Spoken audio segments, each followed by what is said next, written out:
Anda menyaksikan Kompas Bisnis Saudara bersama saya Putri Oktaviani. Kemenq ada di setiap RDGBI. Boleh secara UU P2SK namun intimidatif? Ada yang nggak biasa nih pada rapat Dewan Gubernur Bank Indonesia yang digelar 19 November kemarin. Bank Indonesia memutuskan untuk mengundang Kementerian Keuangan. Kemenq pun hadir lewat Wakil Menteri Keuangan Thomas Juwandono. Meski demikian saudara, perwakilan Kementerian Keuangan diberikan hak bicara tanpa hak suara. Lalu mengapa RDG November ini BI mengundang perwakilan Kemenq? Tujuannya apa dan ada sinyal apa? Meski boleh secara undang-undang, tapi bukankah muncul pertanyaan publik ada aroma intimidatif di balik kehadiran perwakilan Kementerian Keuangan? Sebelum membahas lebih jauh terkait dengan aturan ini, Kompas Bisnis akan sajikan terlebih dahulu apa yang menjadi keputusan rapat Dewan Gubernur BI kemarin.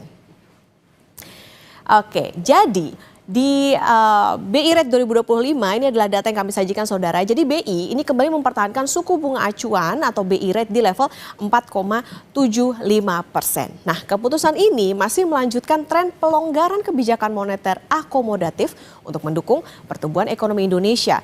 Keputusan mempertahankan suku bunga ini ditetapkan dengan memperhatikan sejumlah indikator perekonomian baik global maupun domestik, termasuk perkembangan kredit di sektor perbankan. Kalau kita lihat ya, sejak awal tahun 2025, BI ini kayaknya nggak pernah sekalipun menaikkan suku bunga acuan. Kita baca terlebih dahulu ya, di Januari saudara, ini BI Rate ada di level 5,75%. Kemudian Februari 5,75% juga, Maret masih sama 5,75%, April 5,75% dan pada bulan Mei ini turun jadi 5,50%, 5,50%, Juni masih sama 5,50%, Juli turun lagi 5,25%, Agustus 5%, September 4,75% dan berlanjut di September, Oktober dan November di 4,75%. Nah, kembali ke pembahasan, mengapa pada RDG November ini BI mengundang Kementerian Keuangan? Apa sih dasarnya dan apa peran Kemenq di rapat ini?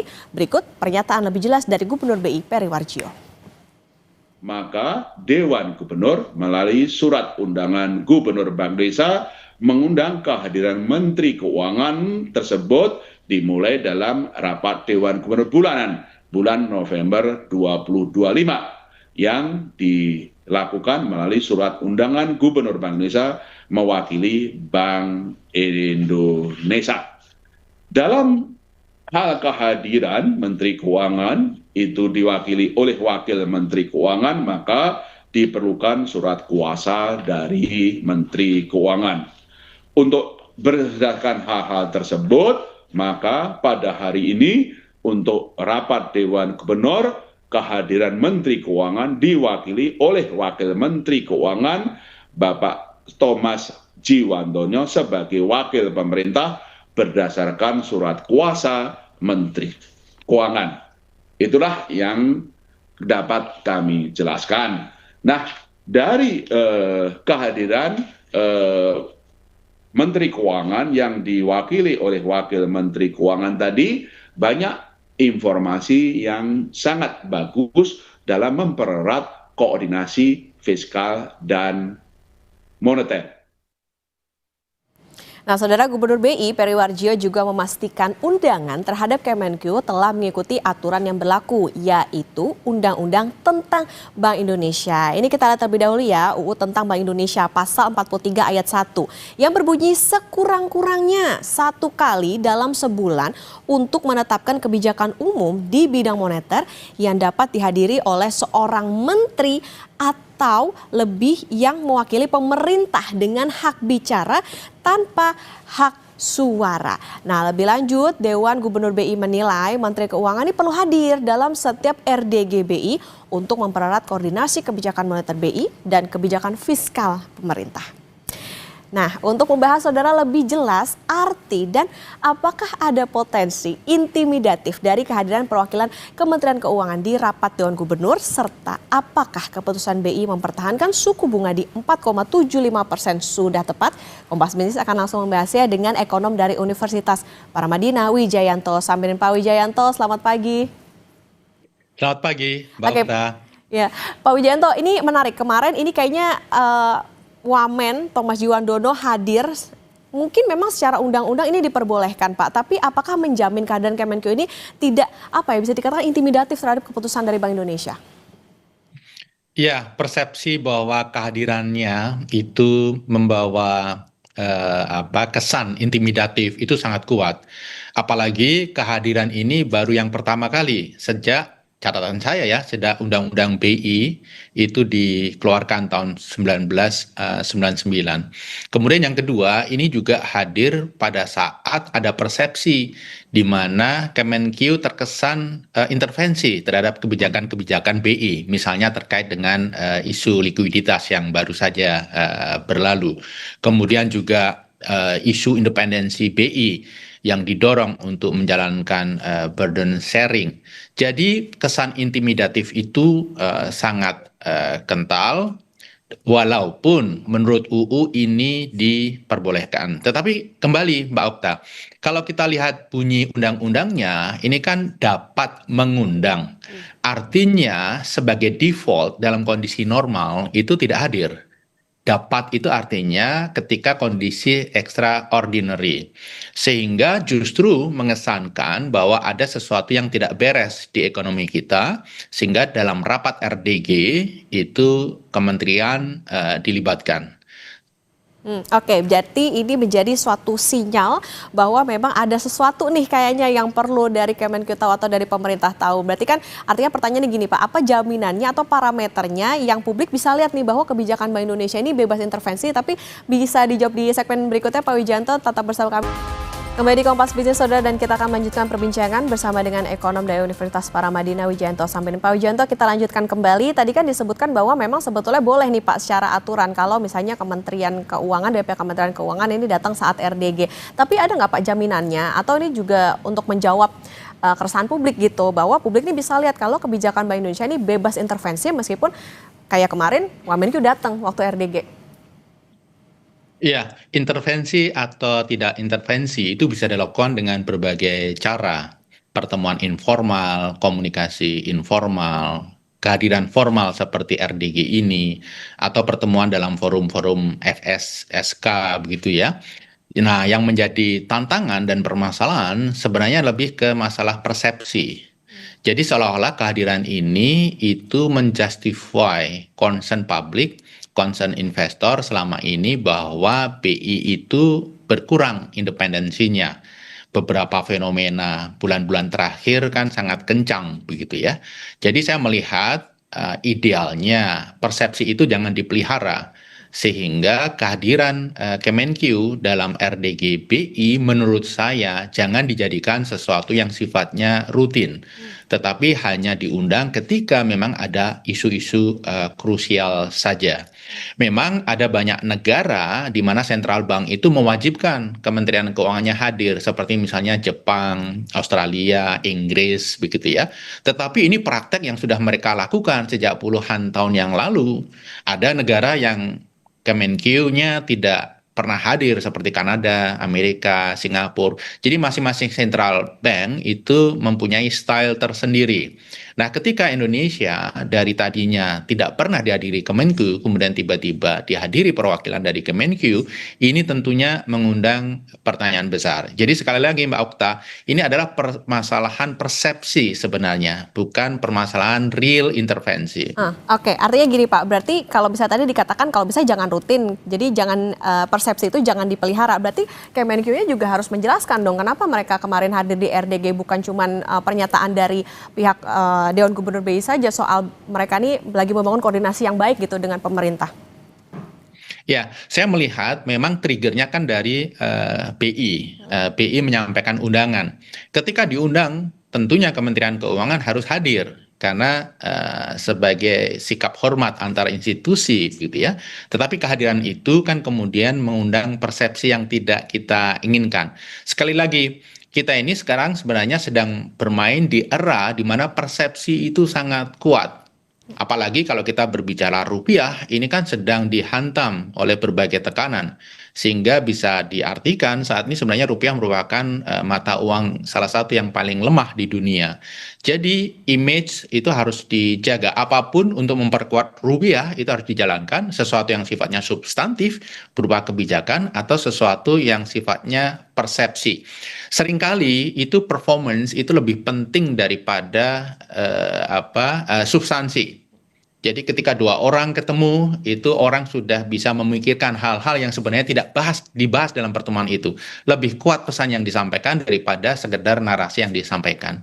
Oke, Pak Wijayanto, dengan kehadiran Kemenq ke RDGBI, apakah bisa disimpulkan begini Pak, bahwa fiskal kita ini lagi semakin butuh topangan kebijakan BI gitu, mengingat 5 tahun terakhir ada, tadi sempat disebut juga soal burden sharing saat pandemi, apakah ada burden sharing dalam tanda kutip jilid 2 juga nih di tahun ini? Ya, saya rasa RDG itu kan membahas hal-hal yang sangat sensitif ya, dan ini akan mempengaruhi kredibilitas rupiah. Misalnya penentuan BI rate, kemudian kebijakan terkait likuiditas, kemudian outlook pertumbuhan ekonomi, outlook inflasi, dan lain sebagainya. Ini seharusnya merupakan kebijakan di mana Kemenq sebagai otoritas fiskal dan BI otoritas moneter itu melakukannya secara terpisah.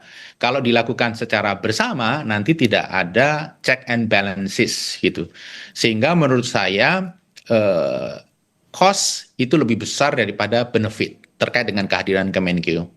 Oke, Pak Wijayanto, kembali penegasan, karena ini lumayan menarik nih Pak. Dalam Undang-Undang Bank Indonesia, tegas dibilang ada hak bicara tanpa hak suara. Interpretasi publik gimana nih? Indeks ekonomi apa sih Pak sebetulnya urgensinya? Ya, hak bicara tetapi bukan hak Suara. untuk melakukan vote. Menurut saya, hak bicara itu sendiri sangat powerful untuk mempengaruhi vote yang terjadi dalam suatu rapat, begitu kan? Jadi apakah dia tidak mempunyai hak voting atau tidak? Menurut saya tidak terlalu urgent, tidak terlalu penting. Karena melalui narasi yang disampaikan dalam rapat, apalagi mewakili otoritas fiskal yang sangat powerful, Kementerian Keuangan bisa mempengaruhi voting yang dilakukan dalam RDG tersebut melalui informasi yang dia bagikan. Oke, hak bicara itu juga bisa mempengaruhi vote. Apa yang bisa dilakukan Bank Indonesia Pak supaya tetap bisa menjaga independensi di mata publik juga, jangan sampai dipikiran nih kayaknya apa-apa pemerintah nyendernya itu bisa jadi sama kebijakannya BI aja nih bertumpunya. Ya, selama ini kan yang dikhawatirkan oleh pasar, oleh investor, oleh masyarakat itu adalah BI menjadi standby buyer-nya SBN. Jadi pemerintah menerbitkan surat hutang, tidak perlu khawatir, pasti laku karena ada standby buyer, yaitu BI. Yang ini sering disebut dengan burden sharing. Nah, ini harus diantisipasi sehingga kredibilitas rupiah, kredibilitas fiskal kita, kredibilitas SBN kita itu terjaga. Salah satu cara yang paling simpel adalah untuk RDG bulan depan dan bulan-bulan berikutnya, idealnya Kemenq tidak perlu diundang untuk hadir. Komunikasi bisa dilakukan melalui berbagai cara. Yang RDG ini menurut saya terlalu sensitif karena dalam RDG dibahas banyak isu-isu, banyak strategi, banyak kebijakan yang sangat moneter sifatnya. Tapi kenapa gini Pak, karena Pak Peri justru bilang sebaiknya hadir karena ini terkait dengan koordinasi antar kedua pihak. Ya, saya sepakat dengan koordinasi itu penting, tetapi apakah koordinasi itu harus dilakukan dalam RDG?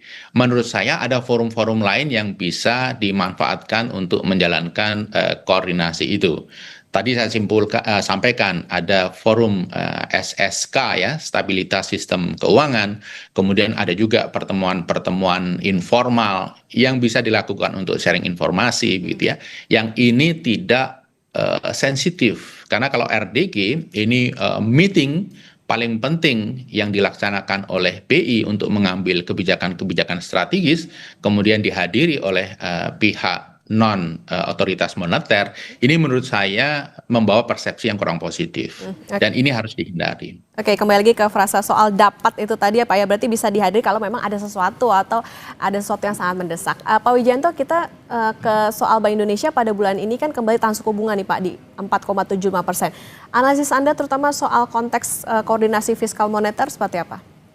Saya rasa keputusan mengambil BI rate tetap 4,75 itu tidak terkait dengan kehadiran Menkyu. Karena kalau kita melihat fenomena global, fenomena domestik, ya BI rate memang harus dijaga di level 4,75%. Karena kita bandingkan misalnya dengan Fed rate, mereka 4%. Jadi selisih 0,75% itu selisih yang sangat minimal. Kalau kemudian BI rate kita turunkan lagi, kita khawatir rupiah akan sangat terdampak. Jadi dalam sejarahnya gap antara BI rate dengan Fed rate itu selalu relatif lebar. Hanya ketika Amerika mengalami subprime mortgage, kemudian Amerika mengalami problem ekonomi terkait dengan COVID, memang Fed rate di bawah BI rate. Tetapi situasi ekonomi Amerika saat ini walaupun jauh dari situasi krisis, tetapi tidak bisa kita katakan mendekati situasi COVID atau subprime begitu. Jadi relatif normal sebenarnya. Oke, yang ditunggu juga bagaimana kepatuhan dari bank terkait dengan BI rate ini. Pak Wijayanto, mungkin terakhir singkat saja Pak, setelah pemerintah ini ikut muncul dalam RDG, seperti apa arah kebijakan moneter ke depan? Saya melihat BI akan menjaga BI rate tetap rendah untuk mendorong pertumbuhan ekonomi. Kemudian BI akan menjaga likuiditas sektor keuangan kita supaya memberikan ruang bergerak bagi real sektor. Kemudian BI akan menjaga daya saing ekonomi dengan memastikan rupiah stabil. Salah satunya dengan mengatur BI rate dan intervensi pasar. Oke, koordinasi itu perlu, tapi tentu yang diperhatikan adalah soal bagaimana nampaknya juga persepsi juga harus dijaga, jangan menjadi rutinitas begitu. Ini bisa dipertimbangkan dan jadi catatan juga oleh Bank Indonesia, karena ini juga akan berdampak pada bagaimana persepsi masyarakat maupun juga pasar. Terima kasih Ekonom Universitas Paramadina Pak Wijayanto Samirin sudah bersama di Kompas Bisnis. Sehat selalu Pak Wijayanto.